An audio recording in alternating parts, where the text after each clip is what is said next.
bienvenidos a un nuevo video.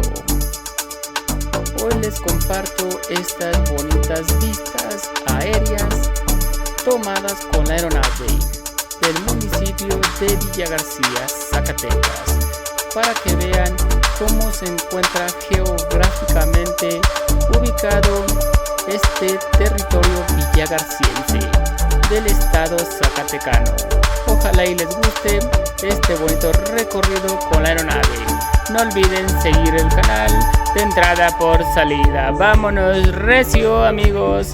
Vean nomás que allá al fondo alcanzamos a ver lo que viene siendo el cerro de Altamira, que es el cerro de asientos.